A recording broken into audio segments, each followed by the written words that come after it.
Assalamualaikum warahmatullahi wabarakatuh.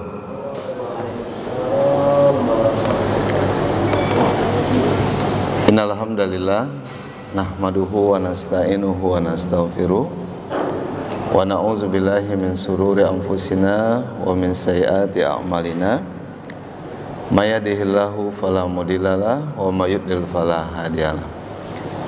Asyhadu an la ilaha illallah wahdahu la syarikalah wa asyhadu anna Muhammadan abduhu wa rasuluh.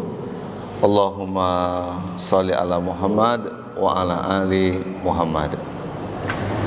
Kaum muslimin dan muslimat, Bapak Ibu serta generasi muda yang senantiasa dirahmati dan yang diberkahi Allah Subhanahu wa taala.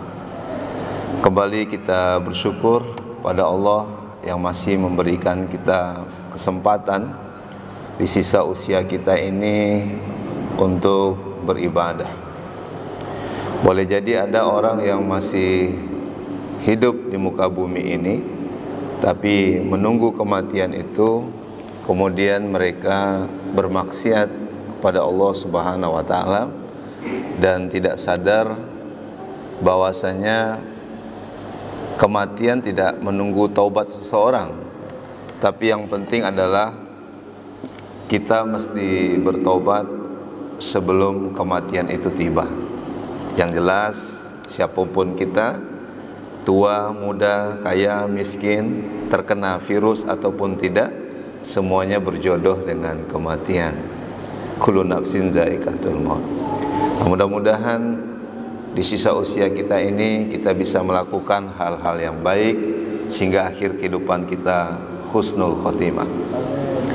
Tidak lupa salawat kita buat Nabi tercinta, Nabi besar Muhammad sallallahu alaihi wasallam dengan mengucapkan Allahumma sholli ala sayyidina Muhammad wa ala ali sayyidina Muhammad.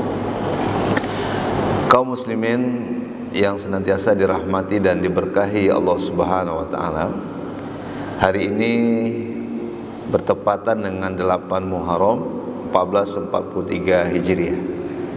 Sudah 8 hari kita berada di tahun baru Islam.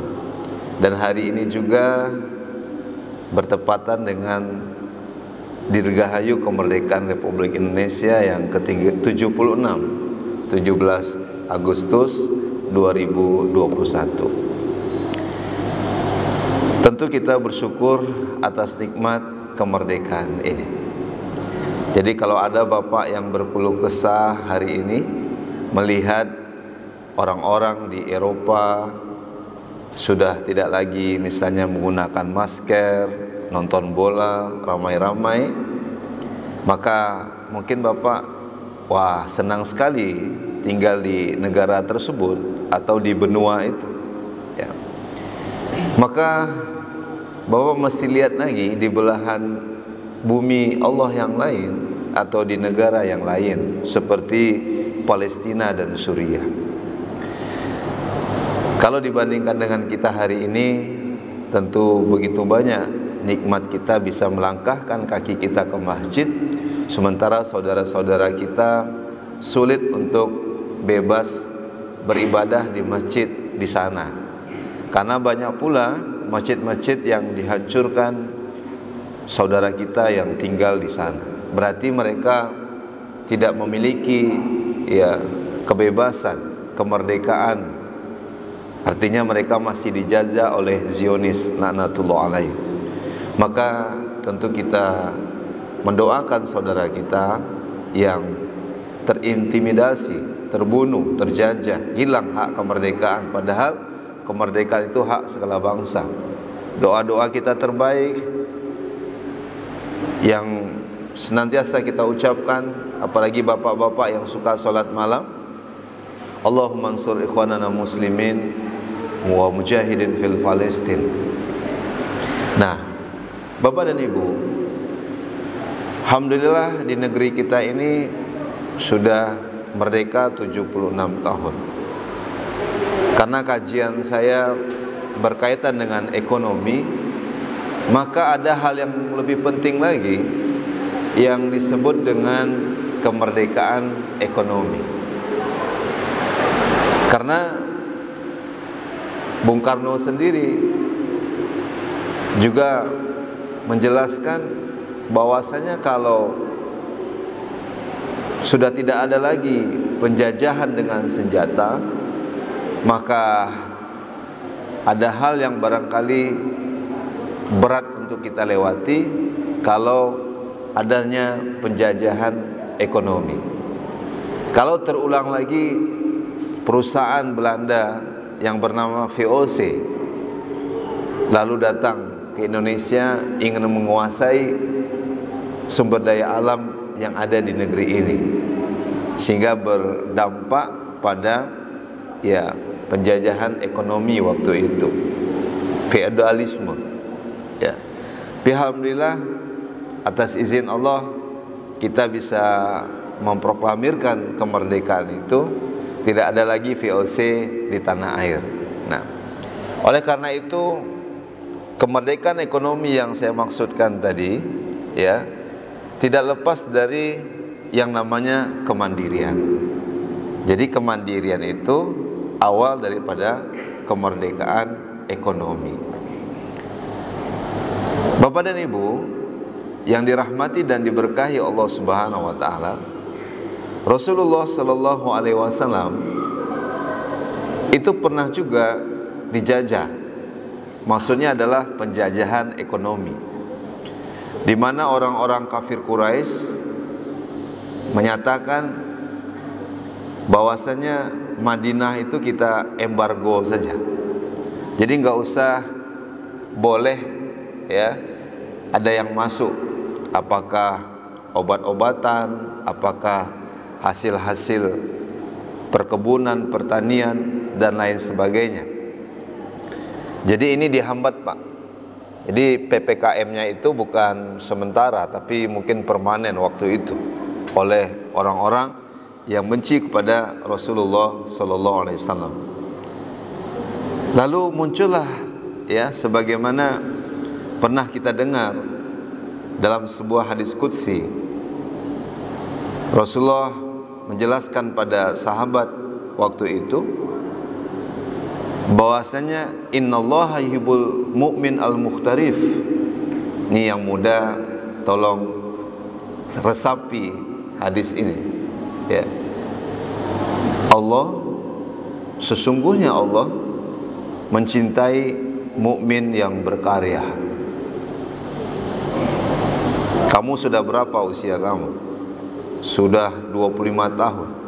Apa yang kamu pernah lakukan untuk negeri ini? Tidak ada, Pak. Saya duduk-duduk aja. Tidak mengamalkan hadis ini.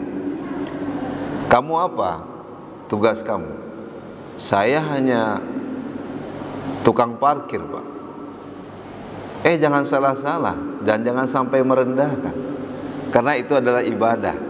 Apa karyanya di situ? Orang teratur parkirnya, aman parkirnya, jujur dia. Handphone orang tinggal di motor itu, insya Allah ketika orang itu balik bertanya, saya kehilangan handphone. Alhamdulillah Kak, handphonenya masih dengan saya selamatkan karena handphone kakak tadi ketinggalan di motor itu. Jadi ibadah, jadi ibadah. Karena pahala itu bukan hanya lewat sholat saja, termasuk lewat karya-karya kita, di mana memberikan kemanfaatan yang sebanyak-banyaknya. Jadi mengisi kemerdekaan itu di samping bersyukur, tentu kita mesti bermanfaat. Khairun nas anfa'hum linnas. Bermanfaat walaupun hanya menjadi juru parkir ataupun kemudian jasa pengamanan, ya. Tapi semuanya adalah karya. Kalau nggak ada, Pak, orang-orang yang melakukan itu, maka tak ada kita ini yang bisa hidup sendiri. Jadi kita berharap social distancing ini tidak lama-lama, karena kita makhluk sosial. Artinya yang saling membutuhkan satu sama yang lainnya. Mana ada yang indah di masjid itu, Pak? Dia yang azan, dia yang iqomah, dia yang imam, lalu makmumnya tidak ada. Dia sendiri. Nggak begitu berjamaah itu. Kita lihat di masjid sudah menunjukkan kita makhluk sosial. ada yang azan, iqamah, ada yang imam, ada yang makmum. Masya Allah, tabarakallah. Nah, kembali ke persoalan kemandirian tadi, maka Nabi menyarankan kalau negeri ini diembargo, embargo itu artinya adalah penghalangan, pembatasan dari segala sesuatu yang mungkin membuat negeri itu miskin, gitu ya. Nggak boleh masuk apapun juga. Maka Nabi katakan dalam sebuah literasi ini, saya membacanya, kalau Madinah diembargo, mari optimalkan seluruh potensi yang ada di negeri ini. Potensi itu apa saja? Bisa sumber daya alam, bisa sumber daya manusia. Indonesia ini alamnya kaya raya. Fabi'ai ala irabbikum tukaziban. Orang payah hujan di negeri nun jauh di sana, kering kerontang. Tapi Masya Allah, tabarakallah, sambil saya menjelaskan atau menyampaikan tausiah ini, kita menikmati hujan yang turun. Bahkan dulu negara ini, negeri ini, provinsi ini pernah dilanda kabut asap. Payah kita, sedih kita pakai masker juga, padahal kita sudah merdeka 70 sekian tahun waktu kasus Riau terbakar. Maka Allah turunkan hujan, bagian daripada nikmat sumber daya alam yang ada di negeri yang melimpah luas ini. Dari apa? Dari istighfar kita. Yursilis sama alaikum midroro. Saya yakin Pak, pahlawan kita itu bukan karena kecanggihan senjatanya, tapi karena banyak istighfar, kemudian banyak bertasbih, banyak kemudian mengucapkan takbir, Allahu Akbar, dan mengucapkan zikir-zikir yang lainnya. La haula wala quwata illa billah. Maka menang penjajah itu pergi dari negeri yang kita cinta ini. Karena semboyannya hanya dua saja, hidup mulia atau mati sebagai syuhada. Hidup mulia atau mati syahid.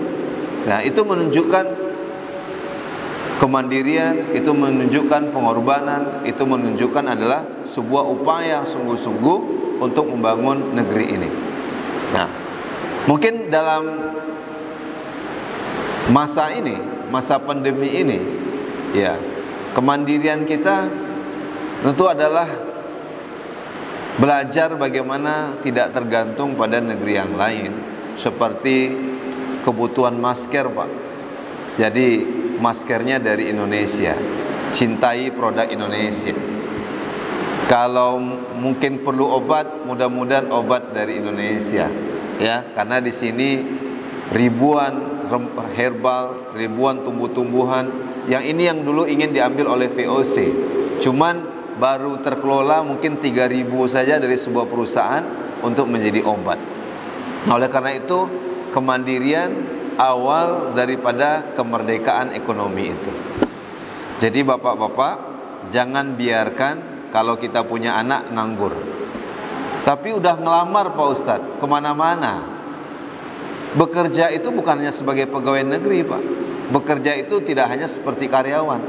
Nih anak muda yang meliput kajian ini, dengan ilmu video maker, dengan ilmu mungkin digital dan seterusnya, lalu dia belajar, dan banyak sarana belajar hari ini lewat YouTube, lalu dia sampaikan kepada ustadz atau kepada orang-orang yang membutuhkan, ya, video-video yang bermanfaat, ya. Pak, saya tolong Bapak untuk meliput, membuat video-video, lalu videonya hasil karyanya bagus, produksi dari karya saya ini, lalu mudah-mudahan dinikmati. Kalau sore ini saya bisa hitung dengan jari 1, 2, 3, 4, 5, 6, 7, 8, 9, 10. Tapi begitu video ini selesai, diupload misalnya ke YouTube, boleh jadi lebih dari 10 orang yang melihatnya. Mudah-mudahan bermanfaat. Betul Pak? Dia tak ceramah, tapi Masya Allah pahalanya mudah-mudahan mengalir pada dirinya. Yang baik diambilnya, yang tak baik mungkin itu bagian editingnya. Ini bagian kemandirian. Sekarang banyak orang yang leha-leha Pak. Karena kita ini tidak dijajah, banyak orang yang leha-leha, banyak orang yang santai-santai. Padahal nggak begitu. Harus kita mengisinya minimal dengan amal soleh. Tapi ini kan dunia sementara Pak Ustadz, apalagi ini pandemi. Untuk apa lagi kita berkarya? Tidak gitu. Masih ingat seorang bapak yang menanam ya sebuah biji tanaman, yang orang heran, dia sudah tua tetapi kenapa masih menanam? Dia katakan, kalau nanti dari kemandirian dia ini, ya artinya dari karya buah tangan ini, lalu tumbuh buah-buahan yang bisa dinikmati oleh orang banyak, maka ketika dia meninggal dunia, maka mengalirlah pahala untuk dirinya. Kan begitu Pak, walaupun dia sudah tua. Jadi karya itu tidak mesti menunggu, oh saya sudah tua, waktu muda saya berkarya. Tidak begitu, tetaplah berkarya sesuai dengan kemampuan kita ya. Kemudian selain kemandirian ya, kemerdekaan ekonomi itu yang kedua ya, bahwasanya kita di samping mandiri harus kembali kepada konsep-konsep Islam dalam kegiatan ekonomi itu. Contoh yang paling banyak Pak, kita ini semuanya pelaku ekonomi. Apa itu? Teori konsumsi. Yuk kita hijrah lifestyle, gaya hidup. Bukan berbangga-bangga di saat pandemi ini Pak.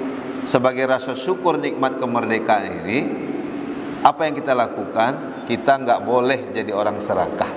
Negeri ini habis, negeri ini terjajah, negeri ini kemudian binasa karena banyak juga mungkin orang-orang yang serakah. Bagaimana konsep konsumsi dalam Islam?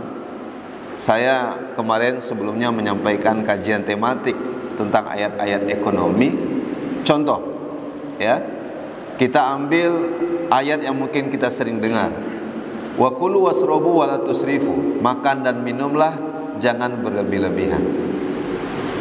Di saat pandemi ini, Bapak cukup makannya 1 piring. Dulu ada orang kaya sekali makan 1 juta.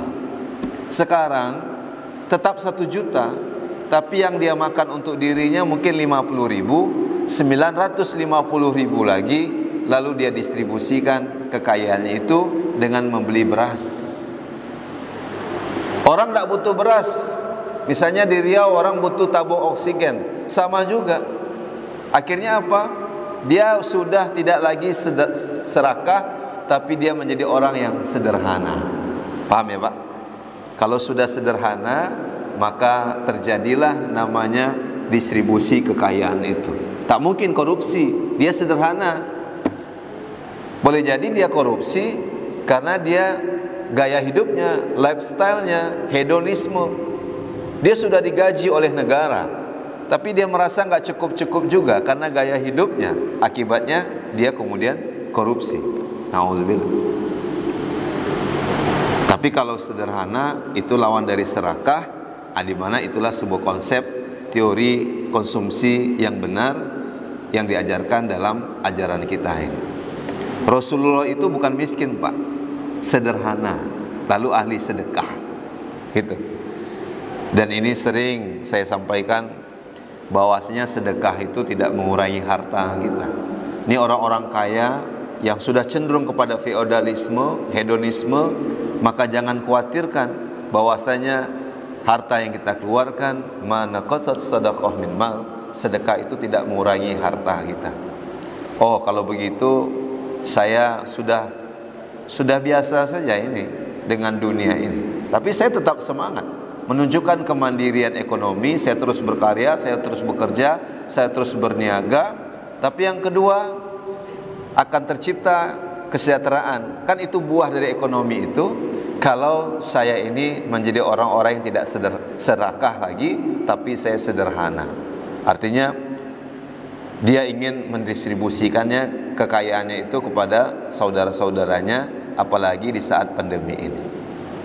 Saya kemarin coba hitung Pak ya, kalau ada 10 juta orang di Indonesia dengan penghasilan 15 juta sebulan, 15 juta dikali 2,5% yang dia keluarkan ya, dia tidak nikmatin semuanya Pak. Tidak semuanya itu untuk konsumsinya. Dia rubah gaya hidupnya, yang saya sebut tadi hijrah lifestyle. Ya, bajunya nggak perlu dibeli tiap pekan lagi. Ya, tak perlu lagi kemudian dia nongkrong-nongkrong, ya, berkaraoke ngabisin uang. Apalagi ini masanya COVID-19 pandemi. Jadi bumi lagi diinstal, banyak orang yang berubah gaya hidupnya dengan pandemi ini. Habis Isya, habis sholat berjemaah, dia tidur cepat. Nah, akhirnya dia sadar 15 juta ini tidak lagi untuk happy-happy, tapi 15 juta ini terlebih dahulu dia keluarkan 2,5%. Saya coba hitung, itu kan kalau nggak salah saya 375.000 dikali 10 juta itu nilainya 3,7 triliun. 3,7 triliun, Pak. Kalau ada orang 10 juta orang Indonesia bersyukur atas nikmat kemerdekaan itu, lalu dia dari hasil pendapatannya dia keluarkan 2,5% saja, dia menjadi orang yang sederhana, jadi tidak semuanya dikonsumsinya, maka ada 375.000 dikali 10 juta 3,7 triliun. Kalau saya nggak salah hitung, ini maaf kalau salah. Kalau 3,7 triliun setiap bulan, maka ada beasiswa untuk rumah tahfiz, ada untuk pesantren, kemudian ada pembebasan untuk uang sekolah bagi remaja ataupun generasi muda kita. Boleh jadi remaja itu tak salah. Kenapa dia narkoba? Kenapa dia kriminalitas? Karena sekolahnya nggak selesai, lalu bertemu dengan lingkungan yang tak baik. Seharusnya tentu kita ingin cemplung, kita bergaul dengan lingkungan-lingkungan yang baik agar berpengaruh pada diri kita. Berteman dengan penjual parfum, kita kena wanginya, kan begitu. Nah, bukan salah pemuda ini, Pak. Boleh jadi karena ada sesuatu yang salah, harta yang dititipkan pada orang-orang kaya cenderung tidak dialokasikan buat saudaranya, tidak sharing, tidak giving dulu, padahal dia harus berbagi. Nah, itu dia, ya, terjadinya kemerdekaan ekonomi kalau kita tidak lagi dijajah hawa nafsu. Cincin Rasulullah semua jari atau satu jari, Pak? Saya tanya ini jemaah yang hadir, cincin Nabi di satu jari atau semua jari, Pak? Sunnahnya di satu jari, jari kelingking. Maaf ini, maaf kalau ada jemaah yang melihat ada saudaranya yang pakai cincin semua jarinya. Saya menganggap mungkin ini kolektor atau investasi. Tapi kalau membuat jadi sombong dengan itu, na'udzubillah. Karena Nabi sendiri menggunakan cincin itu cukup dengan satu jari saja. Boleh jadi dari 10 jari itu nilainya 10 miliar. Boleh jadi. Itu ya cara pandang kita, mindset kita yang harus diluruskan. Ya Pak ya. Jadi nggak boleh serakah. Hebat sekali kalau begitu orang mau berbagi di saat kemerdekaan ini, apalagi berbagi harta untuk membantu ekonomi orang. Dengan 3,7 triliun tadi, ini berandai-andai Ustadz ini. Tapi nggak apa-apa Pak, hitungannya ini insya Allah benar. Orang Indonesia ini lebih nggak 10 juta? Lebih, 200 sekian juta. Anggaplah orang kaya itu ada 10 juta. Kalau 15 juta saja dari anggaran dana yang dia miliki dikeluarkan 2,5%, udah 3,7. Untuk pendidikan bisa, untuk membantu modal kerja bisa nggak Pak? Maka kita dukung Basnas untuk menghimpun dana zakat orang-orang kaya ini agar betul-betul bisa mengurangi pengangguran. Saya berdoa Pak, semoga kita lebih mandiri, anak-anak muda lebih semangat, punya mimpi gitu. Kalau tahun ini saya bisanya begini, mudah-mudahan suatu saat lagi saya bisa membangun masjid, bagian mengisi kemerdekaan. Saya bisa membangun pesantren du'afa, bagian mengisi kemerdekaan. Saya akan mensubsidi gaji-gaji guru, bagian mengisi kemerdekaan. Saya akan menggaji imam-imam masjid, bagian daripada mengisi kemerdekaan itu, karena kita sudah mau berbagi. Tapi sekarang anak muda tidak mandiri. Yang kedua, juga tidak terbiasa untuk berbagi. Apa dampaknya, Pak?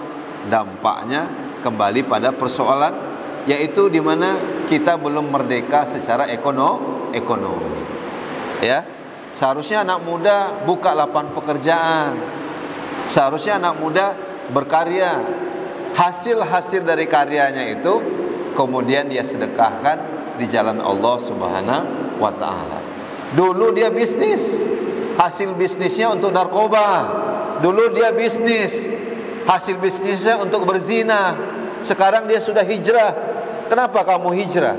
Karena orang hijrah itu mendapatkan banyak keutamaan. Apa diantaranya? Ampunan dan rahmatnya Allah Subhanahu wa ta'ala. Jadi dosa-dosanya ini berguguran dengan hijrahnya. Dia berbisnis juga anak muda ini, tapi hasil bisnisnya itu kemudian digunakan di jalan Allah Subhanahu wa ta'ala. Lalu Allah senang sama dia, lalu Allah mengampuni dosa-dosanya itu. Oleh karena itu, yang paling penting menjadi catatan kita adalah kemerdekaan ekonomi. Bagaimana cara kemerdekaan ekonomi itu? Jadilah bangsa Indonesia yang mandiri, tidak tergantung pada bangsa-bangsa yang lain. Yang kedua, contoh yang telah diajarkan Rasulullah SAW, kalau kita dititipkan, kita mesti menyadari dari mana dan untuk apa. Jadi harta itu dari mana dan untuk apa. Jadi yang kedua adalah berbagi dalam mengisi kemerdekaan itu dari harta yang Allah titipkan. Karena sejatinya harta itu bukan milik kita. Harta itu walillahi ma fis samawati wa ma fil ardh, milik Allah. Apa yang ada di udara, apa ada yang di bumi ini, apa yang ada di dasar laut, semuanya milik Allah. Lalu kita keluarkan di jalan Allah Subhanahu wa ta'ala. Dengan dua ini saja, Pak, saya yakin kita akan meraih kemerdekaan ekonomi di bangsa yang besar ini. Mudah-mudahan ini menjadi iktibar pelajaran pada kesempatan ini. Lebih dan kurang saya minta maaf. Mudah-mudahan kita senantiasa mensyukuri nikmat kemerdekaan, lalu mengisinya dengan hal-hal yang bermanfaat, apalagi membangun ekonomi bangsa ini melalui kemandirian kita, melalui berbagi dari harta yang telah Allah titipkan pada diri kita. Wallahu a'lam bishawab. Demikian saja. Subhanakallahumma wa bihamdika asyhadu alla ilaha illa anta astaghfiruka wa atubu ilaik. Assalamualaikum warahmatullahi wabarakatuh.